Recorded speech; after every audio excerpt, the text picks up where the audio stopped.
Olá, pessoal, tudo bem? Vamos começar com a aula de infecções oportunistas para o quarto semestre, que eu fiquei de dar uma orientada, né, porque nós vimos várias doenças, várias infecções oportunistas, então dar uma orientada para aquelas coisas mais importantes em cada uma delas.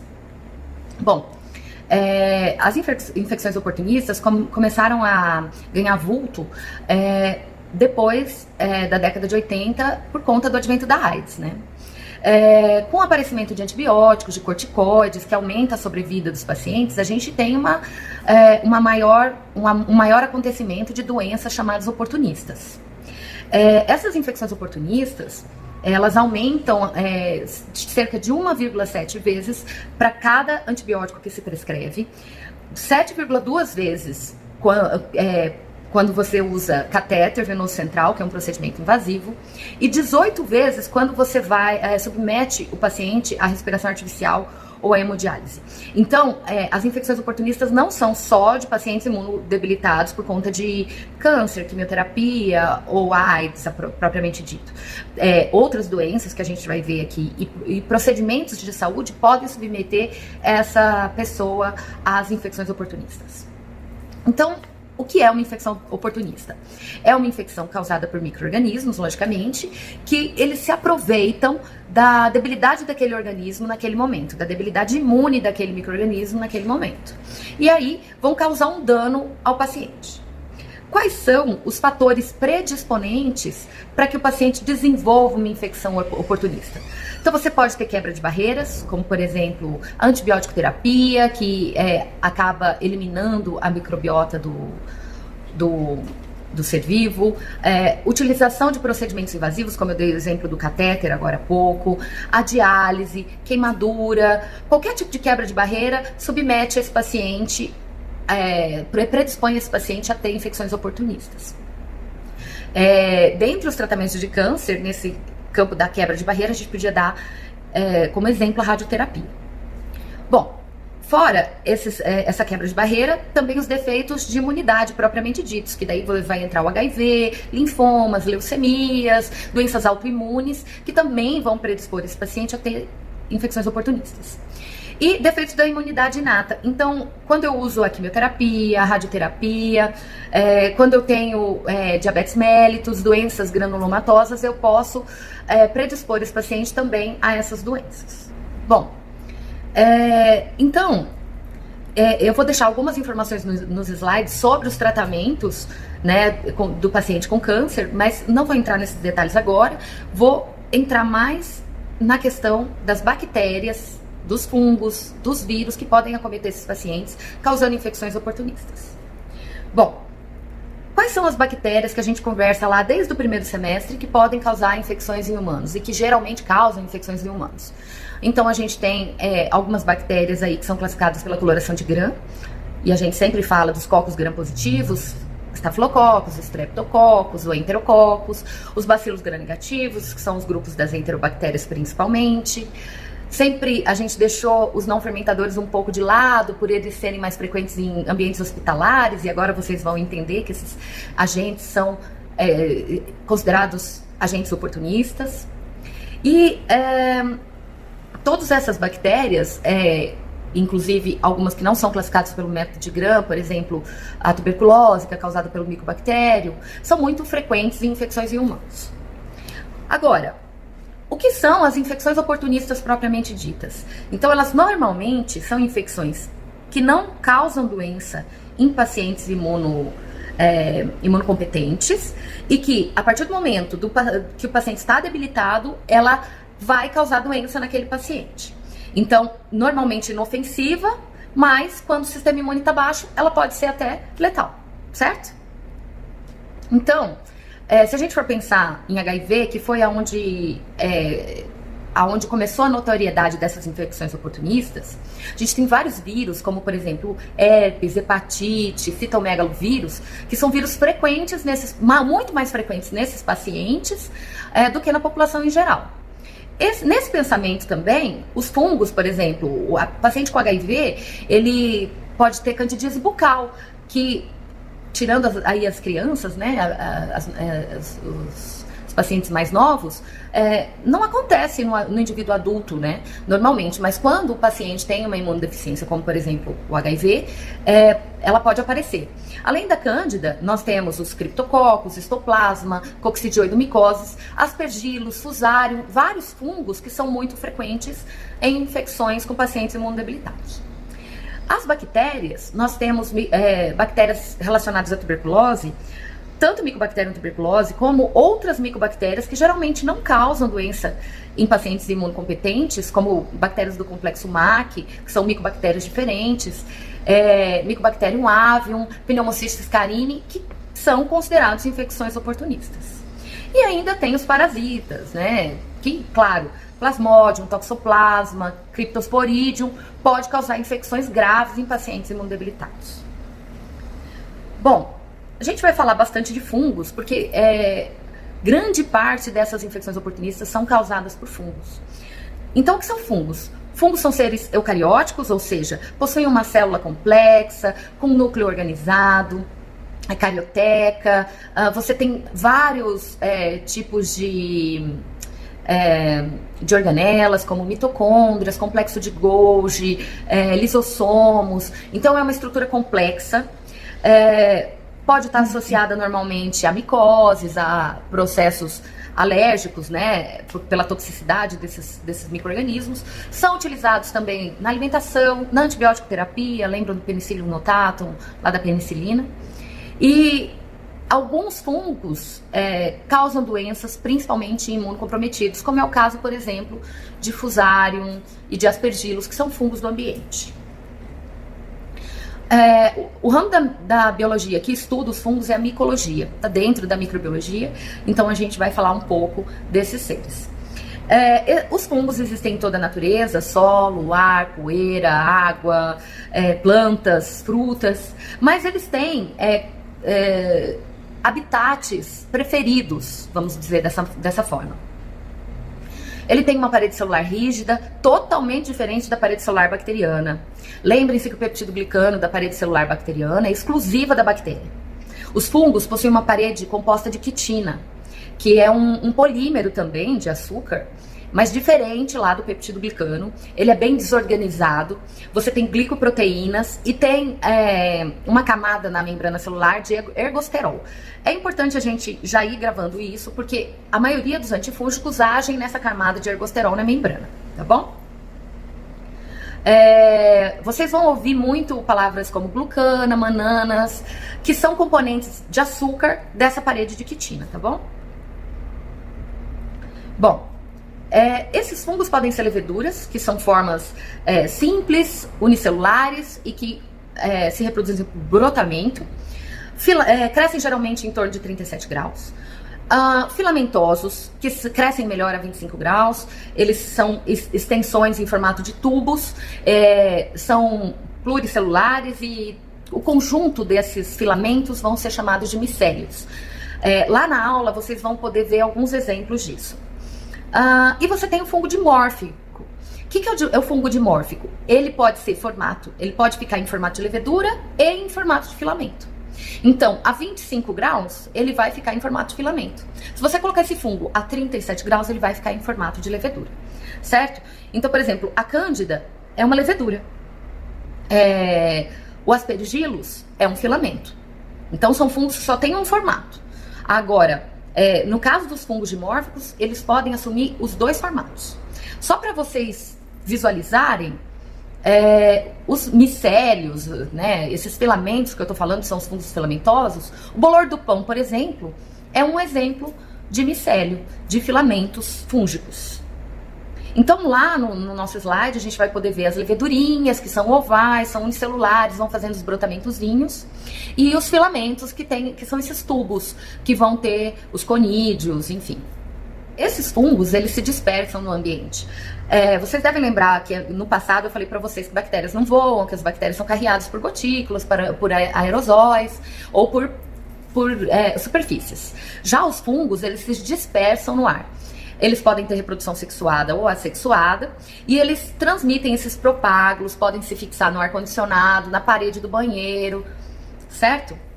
Então, vocês vão perceber que o aspergillus, os fusariums são de ambiente, mas não vão causar doença, na maioria das vezes, nos seres humanos. Por quê? Porque nós temos uma imunidade suficiente, perdão, nós temos uma boa imunidade, e a Fabrícia vai falar bastante disso para vocês depois, que vai assegurar que a gente não desenvolva doença por esses fungos.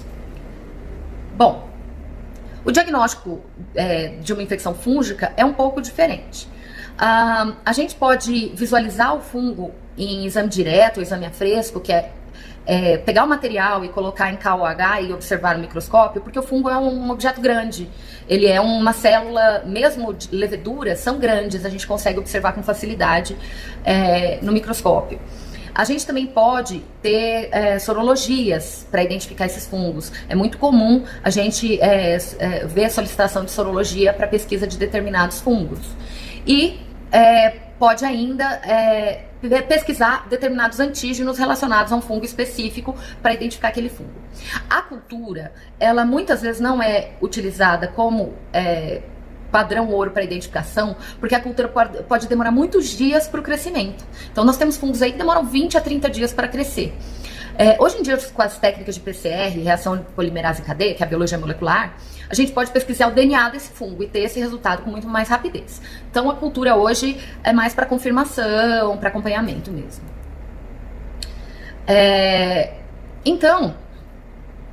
A gente tem as principais doenças causadas por fungo, que são as micoses. Todo mundo já ouviu falar em micose, né? Então, essas micoses podem ser superficiais, que são as que a gente ouve falar normalmente. Então, por exemplo, o pano branco é uma micose, né, causada pela Malassezia furfur. Podemos ter micoses cutâneas ou dermatofitoses, por exemplo, aquela onicomicose de unha. Podemos ter micoses subcutâneas, que acometem derme, tecido subcutâneo. Micoses sistêmicas, e essas a gente pode classificar como mais graves, porque vão acometer os órgãos importantes, né? E as micoses oportunistas, que acometem os indivíduos debilitados. Essas micoses oportunistas também podem ser superficiais, cutâneas, subcutâneas ou sistêmicas. A grande importância dessas micoses oportunistas é que elas podem evoluir. Um fungo que normalmente causaria uma infecção, uma micose superficial num paciente imunocompetente, pode causar uma infecção mais grave num indivíduo imunodebilitado. E essas micoses sistêmicas são as que nos preocupam mais, porque são as que são mais letais. Bom, primeiro a gente vai falar da Cândida. A levedura mais frequente na microbiota e como patógeno em seres humanos, acomete indivíduos imunocompetentes, mas com candidíase vaginal, porventura pode ocasionar infecções um pouco mais graves se houver quebra de barreira, mas normalmente acomete indivíduos imunodebilitados e se dissemina nesses indivíduos. Então ela pode se tornar sistêmica, causar uma sepse, uma meningite. Então a Cândida, que para nós é da microbiota, causa infecções mais leves, no indivíduo imunodebilitado pode causar infecções muito graves. Então a gente tem a candidíase oral, que é muito comum em pacientes com HIV, e tem outros tipos de candidíase. E a candidíase disseminada é a que preocupa mais, que seria a candidíase que vai levar esse paciente a óbito. Outro fungo importante é o Cryptococcus. Esse a gente falou num dos casos. O Cryptococcus neoformans tem a variedade neoformans e variedade GAT. Esses dois Cryptococcus são agentes importantes de infecções oportunistas, principalmente a variedade neoformans. Geralmente habitam folhas de árvores, troncos de árvores e fezes de pombos. Vocês já devem ter ouvido falar na doença dos pombos, né? Então, seria a criptococose. Também causa infecção cutânea até disseminada, é cosmopolita. A transmissão através da inalação do fungo de fezes frescas que estão no ambiente. Essas leveduras, eu gostaria que vocês olhassem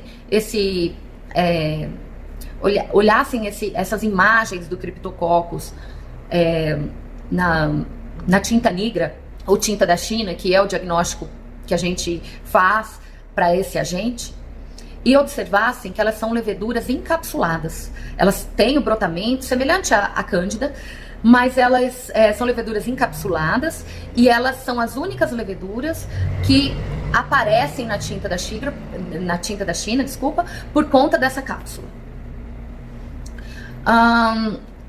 Outra importante micose oportunista é a paracoccidioidomicose, que é causada pelo Paracoccidioides brasiliensis. Essa doença, no mundo todo, ela se manifesta mais frequentemente no Brasil. Então é importante a gente conhecer. É uma micose sistêmica nas Américas, endêmica no Brasil. Ela acomete muito trabalhadores rurais. Esse fungo, ele gosta de solo, de fezes de animais, e ele pode estar presente em tatus, em gambás. Então ele é um fungo dimórfico, então, ou seja, pode se manifestar como levedura ou como filamento, e fica no solo. Então trabalhadores rurais podem ser bastante atingidos por essa micose. Só para vocês terem uma ideia, o Brasil tem 80% dos casos de PB-micose no mundo. Bom, então também a inalação desse fungo. Esse fungo, ele vai para os pulmões, lá ele forma as leveduras de 1 a 2 dias, e depois ele vai se disseminar, formando granulomas por conta da imunidade do hospedeiro. Mas se a gente tem um paciente imunocomprometido, essa infecção pode se alastrar e se disseminar. Outro fungo importante, o Histoplasma capsulatum, a gente já viu isso em caso clínico também. Ele é frequente em fezes de morcegos, em interior de cavernas. A transmissão também é por via inalatória, pode ser desde assintomática até fatal. O que acontece? A gente inala esse fungo vai inicialmente para os pulmões, depois ele se dissemina e ele busca os órgãos, o fígado, o baço, a medula óssea. Então a gente vai ter um acometimento de órgãos importantes, e a hepatosplenomegalia vem em consequência disso, né? O diagnóstico dele é feito com observação dessas leveduras em medula óssea, ou em biópsia de fígado, de baço, que é menos frequente. Aí nós temos os fungos de ambiente, que eu falei para vocês. Bom, o Aspergillus fumigatus, o Fusarium, são fungos de ambiente, como eu já disse, que acometem principalmente pacientes imunodebilitados. Então, assim, dificilmente você vai ver uma infecção em paciente imunocompetente. Temos a cromomicose também, que acomete mais indivíduos da área rural, que geralmente por espinho, plantas que adentram a pele, né? Pode ocasionar uma micose bastante importante, mas geralmente pessoas também da área rural. Bom, já nas infecções bacterianas, nós conversamos um pouco, né, sobre os bacilos gram-negativos não fermentadores no início da aula. Nós temos as micobactérias, os não fermentadores e alguns bacilos gram-positivos, que normalmente não acometem o indivíduo imunocompetente e vão estar causando infecções graves em pacientes imunodebilitados. Corynebacterium é um bacilo gram-positivo que está na microbiota da maioria das pessoas e pode causar infecções graves em imunodebilitados. A Listeria é outro bacilo gram-positivo importante. Nocardia, que causa infecções pulmonares, pneumonias, também mais em imunodebilitados. Aí a gente tem vários anaeróbicos, como Propionibacterium, Actinomyces, Clostridium, que podem causar infecções. E os micobactérios. Eu queria chamar a atenção para as micobactérias, que normalmente no imunocompetente, Mycobacterium tuberculosis é o que causa a tuberculose. No paciente imunodebilitado, nós temos várias micobactérias, que são chamadas de micobactérias atípicas, que eu vou deixar a listinha para vocês darem uma olhada, são muitas, né? O complexo MAC é a mais importante, que causam infecções nos pacientes imunodebilitados. Então, às vezes, micobactérias que estão na microbiota ou que estão no ambiente, que são inofensivas para pacientes imunocompetentes.